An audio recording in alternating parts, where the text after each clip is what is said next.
Hello everyone, welcome to my YouTube channel. आज जो मैं आपके साथ टॉपिक लेके आया हूँ वो टॉपिक बहुत ज़्यादा एसेंशियल टॉपिक है हमारे बिजनेस के लिए, हमारे किसी भी कॉर्पोरेट के लिए। क्योंकि किसी भी बिजनेस को चलाने के लिए या किसी भी गोल को अचीव करने के लिए हमें कोई ना कोई स्ट्रेटजीज बनानी होती है। अगर हमारा कोई भी विज़न है, मिशन है, किसी भी ऑर्गेनाइजेशन का अगर कोई भी विज़न या मिशन है, तो हमेशा हमारी कोई स्ट्रेटेजी होगी कि उसे हम कैसे अचीव करें। तो आज मैं आपके साथ वही टॉपिक लेके आया हूँ कि स्ट्रेटेजी मैनेजमेंट क्या होता है। तो आज हम इसे समझेंगे, इसका नेचर क्या होता है, इसके क्या लेवल्स होते हैं, स्ट्रेटेजीज को कैसे बनाया जाता है, कैसे गोल को अचीव किया जाता है। तो ना ही केवल बिजनेस में, अगर आपका कोई भी गोल है, पर्सनल गोल भी है, अगर आप लाइफ में कुछ बनना भी चाहते हो तो उसके लिए भी कैसे हम स्ट्रेटेजीज को बनाएं, कैसे उसे मैनेज करें, कैसे उसे प्लानिंग करें, कैसे उसे इम्प्लीमेंट करें, कैसे उसे इवेल्युएट करें, कैसे उसे कंट्रोल करें। ये सारी चीजें आज हम अपनी इस वीडियो में देखते हैं। ठीक है, तो लेट्स बिगिन, स्टार्ट करते हैं business. So it is creation of unique and valued position involving a different activity from rivals और perform similar activities in different ways. Rival का यहाँ मतलब जो होता है वो कॉम्पिटिटर्स या फिर सामने वाली पार्टी से होता है, जो हमारे कॉम्पिटिटर्स होते हैं, राइट। स्ट्रेटजीज होती है वो हमेशा यूनिक इन नेचर होती है, ठीक है।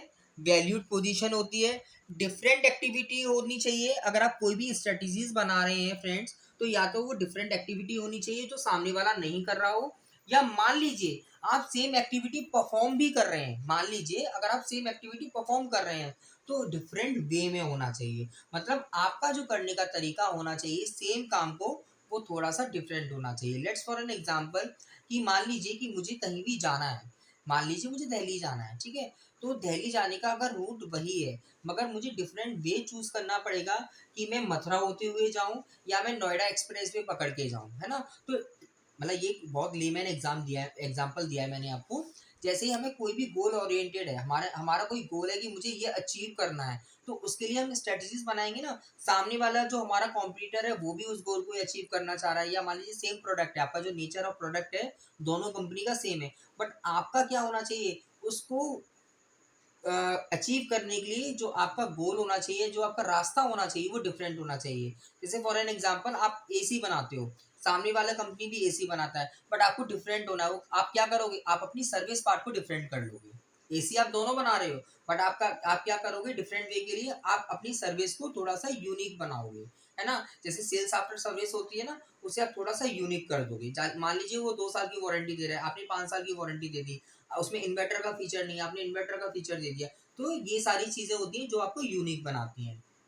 Now it may be defined as a dynamic process of formulation. मैंने आपको वीडियो से पहले ही बताया था, formulation, implementation, evaluation and control of strategy to realize the organization strategy intent. My dear friends, जो हमेशा स्ट्रेटेजीज होती हैं वो डायनामिक नेचर होती हैं। मान लीजिए मैं आज आपको कोई भी चीज बताऊं आपकी, जैसे मान लीजिए आपको प्रोडक्ट को सक्सेस करना है मार्केट में, या प्रोडक्ट को डेवलप करना है मार्केट में, न्यू प्रोडक्ट डेवलप करना है आपको। तो ऐसा नहीं है कि उसकी एक ही स्ट्रेटेजीज है, आप उसी को फॉलो करोगे तो ही आपका मार्केट में प्रोडक्ट जो है वो सक्सेस होगा। सक्सेस होने के लिए काफी सारी स्ट्रेटेजीज है। मान लीजिए जो मैंने आपको स्ट्रेटेजी बताई है वो एफएमसीजी प्रोडक्ट के लिए बेटर हो, है ना, किसी दूसरे प्रोडक्ट के लिए बेटर ना हो। तो स्ट्रेटेजी जो होती है उसका जो नेचर होता है वो डायनेमिक होता है, ऑलवेज चेंज होता रहेगा एज पर द नीड। हमारी जो स्ट्रेटेजीज होगी वो एज पर द नीड हमारी चेंज होती रहेगी, कि हम जो प्लानिंग कर रहे हैं, जिसे इम्प्लीमेंट करना चाह रहे हैं, वो फॉर्मुलेशन हमारा हमेशा चेंज होता रहेगा, डायनेमिक इन नेचर होगा हमारा, ठीक है।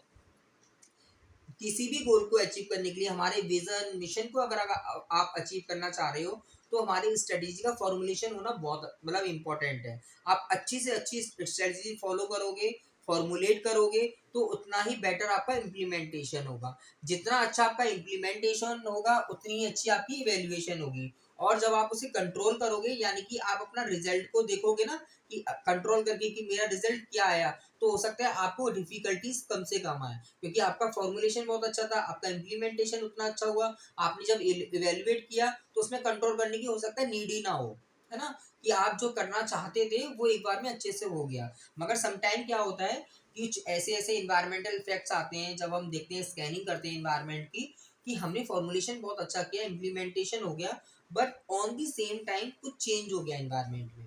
On the same time demand and supply में कुछ चेंज हो गया, कुछ हालात ऐसे आ गए, तो वहां हमें कंट्रोल की भी जरूरत पड़ जाती है, राइट।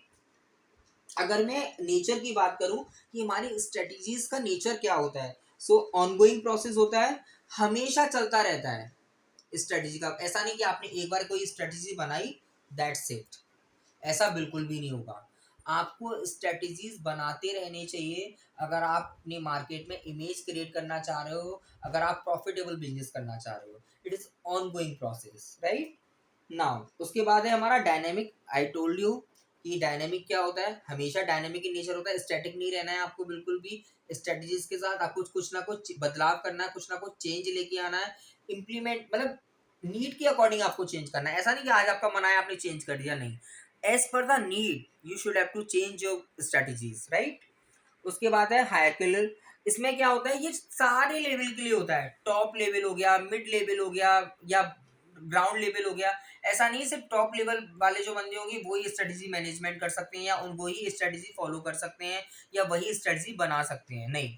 ये तीनों लेवल के लिए होता है। जो हमारा टॉप लेवल होता है, हमारा मिड लेवल होता है, या हमारा लोअर लेवल होता है, सारे लेवल पे कहीं ना कोई स्ट्रेटजी इंप्लीमेंट हो रही होती है, कोई ना कोई स्ट्रेटजी फॉर्मुलेट हो रही होती है, कोई ना कोई स्ट्रेटजी इवेल्युएट हो रही होती है, राइट। उसके बाद है फ्यूचर ओरिएंटेड। फॉर श्योर हम कर क्यों रहे हैं ये सारी चीज़ें, क्योंकि हमें फ्यूचर में विजन या मिशन पे जाना है, हमें कोई ना कोई गोल अचीव करना है। तो स्ट्रेटेजी मैनेजमेंट जहाँ होगा वहाँ कहीं ना कहीं क्या होगा, वो फ्यूचर ओरिएंटेड होगा, है ना। क्योंकि हमारा विजन मिशन सब फ्यूचर होता है, कोई प्रेजेंट और पास्ट तो होता नहीं है। प्रेजेंट में हम उसके लिए वर्कआउट करते हैं सो दैट कि हम फ्यूचर में उस गोल को अचीव कर पाएँ। अगर मैं इसके लेवल्स की बात करूँ तो ये 3 लेवल की होती है। फर्स्ट होता है हमारा कॉर्पोरेट लेवल, सेकंड होता है हमारा बिजनेस लेवल या फिर इसे कॉम्पिटिटिव लेवल भी बोलते हैं, और थर्ड होता है हमारा operation level. My dear friends, जो कॉर्पोरेट लेवल होता है उसमें क्या होता है कि जो भी हमारे कॉर्पोरेट्स में जितने नंबर ऑफ प्रोडक्ट्स हैं, राइट। जैसे मान लीजिए we are in electronics, we are in stationery, we are in FMCG. तो हमें ये देखना है कि हमें हमारी मान लीजिए 7-8 वर्टिकल्स हैं, हमें किस वर्टिकल में या किस प्रोडक्ट लाइन में, मैंने आपको एक बार वीडियो बनाई है प्रोडक्ट लाइन की, प्रोडक्ट ब्रेथ की, अगर आप देखोगे मेरे चैनल पे जाके तो आपको बहुत अच्छे से समझ में आएगा कि मुझे किस प्रोडक्ट लाइन को इंक्रीज करना है, किस प्रोडक्ट लाइन में मुझे ज़्यादा अपना पैसा लगाना है। क्योंकि क्या होता है कि हमारे पास 7-8 लाइनें होती हैं, प्रोडक्ट ब्रेथ होता है ना, उसमें लाइन होती है। जैसे क्या, जैसे टीवी की मैं बात करूँ, इलेक्ट्रॉनिक्स की मैं बात करूँ कि मेरा बिजनेस इलेक्ट्रॉनिक्स से ज़्यादा बिजनेस मेरे को आ रहा है, तो मुझे क्या करना चाहिए कि मुझे ज़्यादा से ज़्यादा जो मेरा फाइनेंशियल जो टर्म होना चाहिए, जो मुझे पैसा लगाना चाहिए, वो मुझे उसी फील्ड में लगाना चाहिए, क्योंकि वो मेरा कोर पार्ट है, मुझे पैसा उससे ज़्यादा आ रहा है, मेरा बिजनेस उससे ज़्यादा आ रहा है ना।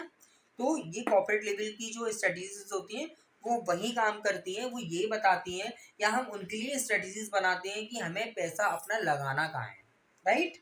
दूसरा है हमारा business and competitive level. Business level आपका प्रोडक्ट ओरिएंटेड होता है कि हमारा जो कॉम्पिटिटर है सेम बिजनेस कर रहा है, सेम लाइन का बिजनेस कर रहा है, उसकी स्ट्रेटजीज क्या है, तो हम ऐसा क्या करें जो हमारा कॉम्पिटिटर कर रहा है उससे हम अच्छा कर पाए। सेम, कभी भी याद रखना, अगर आपका सेम टाइप ऑफ प्रोडक्ट है तो आप हमेशा अगर अपनी सर्विस को यूनिक रखोगे, मैं हर कंपनी के लिए ये बोल रहा हूँ कि आप अगर हर किसी भी सेम लाइन का बिजनेस कर रहे हो, अगर आप अपनी सर्विस को यूनिक करते हो या सर्विस को थोड़ा सा चेंज करते हो जो आपका कॉम्पिटिटर नहीं कर रहा है, तो फॉर श्योर आपको सक्सेस जरूर मिलेगी। और ऐसा ही होता है। अगर मैं बात करूँ वोल्टास की, सैमसंग की, एलजी की, व्हाट दे आर डूइंग, ये क्या करते हैं कि इन्होंने सेम प्रोडक्ट निकाला, मार्केट में भी सेम प्रोडक्ट है, प्राइस का क्या रहता है, 1000-2000 का वेरिएशन होगा, ज़्यादा से ज़्यादा 1000-2000 से ज़्यादा वेरिएशन नहीं मिलता है। सेम लाइन का प्रोडक्ट निकालते हैं ये लोग, सेम चीज़ का प्रोडक्ट निकालते हैं, नेचर जो प्रोडक्ट होता है वो सेम होता है, बट ये लोग क्या करते हैं, सेल्स आफ्टर सर्विस को चेंज कर देते हैं। वो कहते हैं नहीं, आप 5 साल के लिए भूल जाओ, सारी जिम्मेदारी हमारी।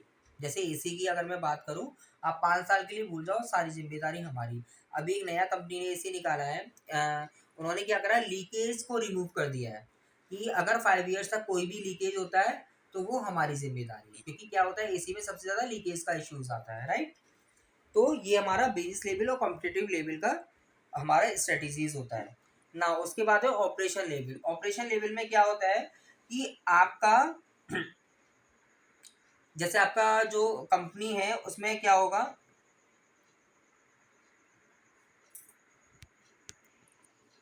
ऑपरेशन लेवल में क्या होता है कि हमारी किसी भी ऑर्गेनाइजेशन में कहीं भी जब कोई काम हो रहा होता है उसमें डिफरेंट डिफरेंट वर्टिकल्स होते हैं, जैसे हमारा फाइनेंस डिपार्टमेंट हो गया, हमारा एचआर डिपार्टमेंट हो गया, हमारा मार्केटिंग डिपार्टमेंट हो गया, हमारा सेल्स डिपार्टमेंट हो गया। ये सारे हमारे ऑपरेशन लेवल में आते हैं। तो इसमें क्या होता है कि जो भी हमें किसी भी वर्टिकल से यानी किसी भी डिपार्टमेंट से हमें जो काम कराना है या किस तरह से कराना है ना, उसके लिए जो हम स्ट्रेटेजी फॉर्म करते हैं, जैसे for an example finance department को हम ये जिम्मेदारी देंगे कि भाई हमें तुम ये जज करके बताओ, ये एनालिसिस करके बताओ कि हमें कितना पैसा इसे फ्यूचर में लगाना चाहिए सो दैट कि हमारा प्रोडक्ट है वो टॉप पे आ जाए, है ना।